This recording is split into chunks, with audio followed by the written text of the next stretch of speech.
This is my third time filming this video. It is 2:42 a.m. Pretty great. Today we're going to learn about the basics of compression. Pretty much every new person struggles with compression and how to use it. So we're going to break it down like an idiot. And yeah.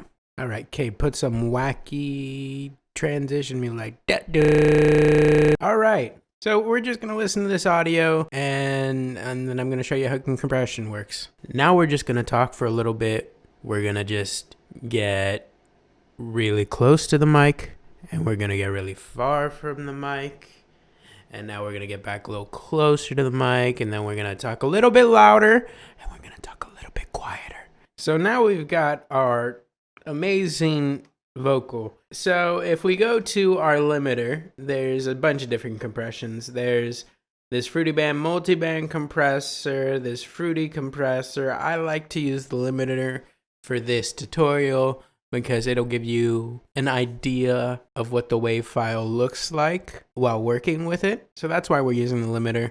But these basics carry over to every compressor. Some compressors are going to have a little bit extra knobs, but again, we're going to focus on the main things of a compressor that you'll see everywhere. So basically what a compressor does is change the high peaks of your volume and bring it down to match the rest of your peaks. So it basically evens the level of volume so that certain sounds aren't louder than other sounds. And it is the most useful dynamic tool. It'll make your vocals sound so much better, more professional. So right here, like I said, it's at -2. And we're pretty much averaging around, I'd say, -16. And the way you'd measure this is, when you don't have something with a visual, is look at your mixer. And if we look at our master here, we can see that I peak around about 12 to 11, while most of the time I spend my average around 15, 16. All right, now that you know the basics, here comes the first knob. We're going to be working with 4 knobs. There's a 5th kind of popular one, but even then, that's not the main thing of compression. So what we're going to work with first is the compressor threshold. So what that means, and it's going to be this little blue line here, is when do we want the compression to work? At what volumes do we want it to work? So everything above the line that you're going to see here, anything above the threshold you set, look at the top left. Right now it's at -8. Anything above -8, -7, -5, -4 is what's going to get compressed. And I would say when you're compressing, you're going to take a little bit lower than your average volume. So if my average volume's about -17 right here, I'm going to go down to about -18. And that, again, so the threshold is just where you want your compressor to start working. Next is the ratio, and the ratio one is the most complicated. So the compressor ratio is going to be for however many over the threshold, it's going to reduce it by 1. Right now we have it set at 4.1. So for every 4 decibels over the threshold it's going to reduce it by 1. If it's up by 8, it's going to reduce it by 2, and so on. So what does that mean? Exactly. I'm going to show you what this sounds like without a ratio, and then I'm going to add a very extreme ratio to it so you can hear the difference. Now we're just going to talk for a little bit. We're going to just get really close to the mic, and we're going to get really far from the mic. And now we're going to get back a little closer to the mic, and then we're going to talk a little bit louder, and we're going to talk a little bit quieter. So as you can see, as I play with the ratio and threshold, it'll make the whole thing more even volume sounding. So yeah, let's set this back at an extreme 20:1 ratio, meaning for every 20 decibels over, it's going to reduce it by 1. And that's where it gets complicated because you're like, how is it? So it only activates when it's 20? No, I don't know why it's phrased like that in textbooks and stuff like that. The way I like to think about it is for every 1 over, it reduces it by 20 threshold or 20 dBs, which again, not true.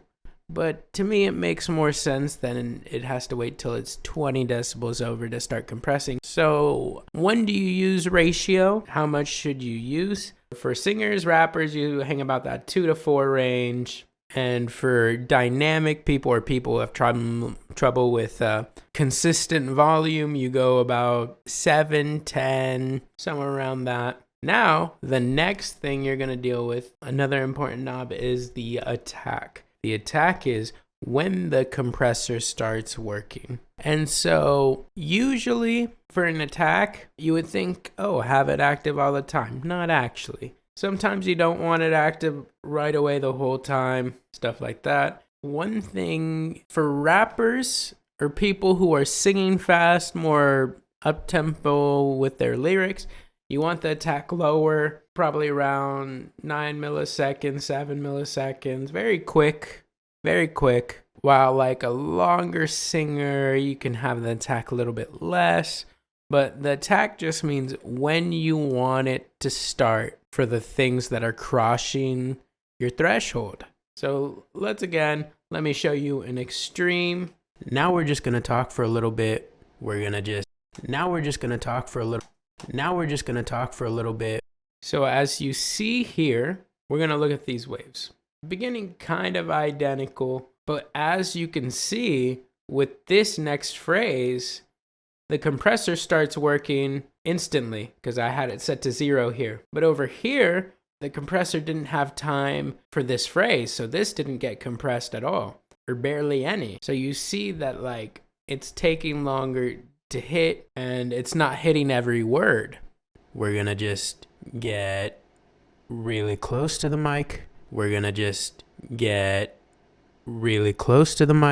And as you can see here, it's basically hitting on none of these except a couple phrases right here. None of these other words that were being compressed on a faster time. And the reason you don't always use the attack full stop the entire time is because it gives you this weird like 1940s radio sound. And that happens when you're squashing anything like drums, vocals, things like that. You're going to get that all very crunchy sound. But the way you run your attack can actually lessen that. So when you are heavily compressing a certain vocal, you can be like, okay, we've got this crunch, but since the attack's not hitting all the time, it lessens the crunch and you can get a more balanced vocal with those extreme cases. So the final knob is the release knob, and release sounds basically what it is. It is when it stops compressing. So right now it's releasing instantly. So it's just every time the attack happens, it releases right after. So you can raise it, keep things more lower pitched before the release actually kicks in. So again, let's listen to an extreme example. Let's turn this attack all the way down, this threshold. Now we're just going to talk for a little bit. We're going to just get really close to the mic, and we're going to get really far from the mic. Now we're just going to talk for a little bit. We're going to just get really close to the mic, and we're going to get really far from the mic. As you can see, like, look at this compression that's going on. It is not being let go at all. Everything above this threshold is being compressed instantly, and there's no time for this compressor to recover. Now release, that's something you got to play with each individual vocal, and the changes are going to be small. I'd say a decent rule of thumb, again, rappers a little bit faster of a release, and slow singers a little bit slower of a release. But again, release is just when this kicks off. Again, same thing. Sometimes release can cause some crunchiness that you don't really want and stuff like that. But if your release isn't set to a good enough point, your attack's not really gonna catch everything. Like, again, attack is set to 0, right? That means it's attacking every single time. Now we're just gonna talk for a little bit.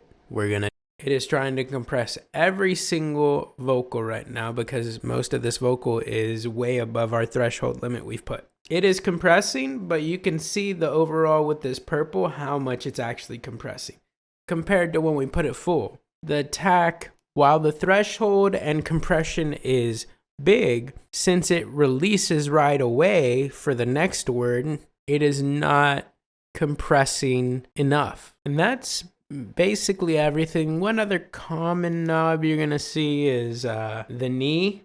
This is the knee. And to be honest, that one's not as important as the other ones. That's a little bit more advanced when it comes to a compressor. It's basically how it adjusts from compressed sound to non-compressed sound. So you can basically have a hard one, which is kind of more for things that have like faster peaks. So for this one, I'd set a kind of a hard. Now we're just gonna talk for a little bit. We're gonna just get really close to the mic, and we're gonna get really far from the mic. About a medium knee to a low knee. For softer things, you kind of don't want, like, once you have a hard knee, it'll kind of make your vocals sound a little bit weird. But again, it can work in whatever instance, and you try what you need to try. So typically you're going to do a soft knee to medium knee for vocals to make it not sound so artificial, and it'll be a gentler transition from compressed to non-compressed. Oh, there's one more thing. When you reduce compression, obviously you're making your total sound less. And to compensate for that, you're going to just want to turn on the gain for however much you lost. If you were doing consistent about like negative 16 decibels and you go down to negative 20, you just add 4 decibels a gain, bring it back to normal, and it should sound pretty good, pretty relative. You're just making up what you've lost. And yeah, that's the basics of compression. I can do a more detailed one with all these other things. I know it's annoying. Final rundown. Threshold, when you want the compressor to start working. Knee, how the compression transitions into non-compression. Ratio, how much you're reducing the sound by. Higher ratio reduces more. Attack, how fast your compressor is working. And release is how fast it stops working. So I hope this helps. Hope this makes sense. My editor will tell me if it doesn't make sense, and I'll just re-record this for like 5th time. Subscribe, comment, tell me how much you hated it. Whatever. Nice. Have a good day.